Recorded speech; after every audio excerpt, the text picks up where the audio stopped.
السلام علیکم ناظرین، اس وقت آپ کو بڑی خبر سے آگاہ کرتے ہیں کہ ملک بھر میں بارشوں کا ایک نیا سلسلہ داخل ہونے جا رہا ہے۔ بارشوں کا یہ بڑا سلسلہ کراچی کے راستے سے ملک میں داخل ہونے جا رہا ہے۔ انڈیا سے برسنے والا یہ بارشوں کا سسٹم کراچی سے چند سو کلومیٹر دور رہ گیا ہے۔ بارش کا یہ سسٹم 25 کلومیٹر فی گھنٹے کی رفتار سے آگے بڑھ رہا ہے، جس کی وجہ سے ملک بھر میں ہائی الرٹ جاری کر دیا گیا ہے۔ آنے والا پورا ہفتہ گرج چمک کے ساتھ شدید قسم کی بارش کی توقع ہے، جس کی وجہ سے شہروں میں سیلاب کا خطرہ ہے۔ اس لیے ضلعی انتظامیہ نے تیاریاں کرنا شروع کر دی ہیں، جبکہ ملک کے دوسرے کئی شہروں میں بھی بارشوں کا سلسلہ اس وقت جاری ہے۔ فیصل آباد میں کئی گھنٹے کی بارش نے پورے نظام کو درہم برہم کر کے رکھ دیا ہے، جس کی وجہ سے ٹرینوں کی آمد و رفت بھی معطل کر دی گئی ہے۔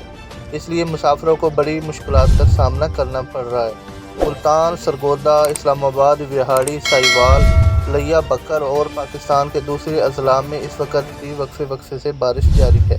مزید خبروں اور موسم کا حال جاننے کے لیے ہمارے چینل کو سبسکرائب، لائک اور شیئر ضرور کیجیے۔ شکریہ۔